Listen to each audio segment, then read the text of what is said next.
Woo-bin stood there, lost in thought. He remembered how Sunjin had almost lost himself after his brother's death, and how meeting Minsu had finally brought him back to life. Now, everything was falling apart just like that. With a heavy heart, he returned to his hotel room, packed his bags, and decided to go back to Seoul, knowing that the wedding was the following day. Meanwhile, in her room, Kim stood smiling, looking at the pictures of Sunjin on the wall. Talking to herself, she expressed how happy she was that she was finally getting the chance to be with him after all these years of admiring him. She told herself that she was ready to do anything to make him love her and to show him that she was on his side no matter what.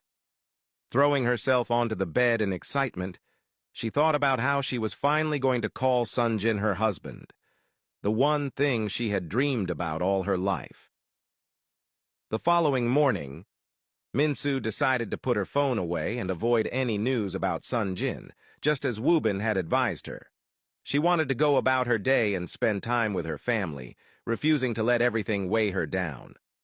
After getting ready, she went out for breakfast and found her father sitting alone.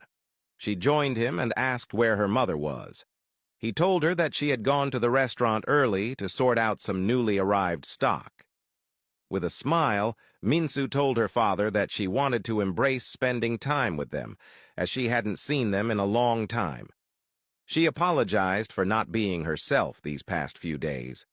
Holding her hand, her father assured her that it was okay and that she had every right to feel her emotions fully. He told her that she was beautiful and that he was sure she would find someone who truly deserved her. She smiled and told him he was the best father ever. Jokingly, he said that if she was struggling to find someone, he had friends with good sons he could introduce her to. They both laughed. Minsu explained that she wanted to go with him to the restaurant to help out, since she had missed spending time with both him and her mother.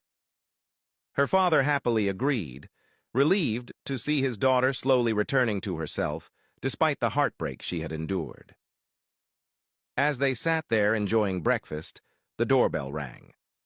Minsu's father mentioned that he had a friend coming over to talk and assumed it was him. He stood up to answer the door, but when he opened it, he was stunned to see Sunjin standing there. Recognizing him immediately, he didn't say a word. He simply punched him.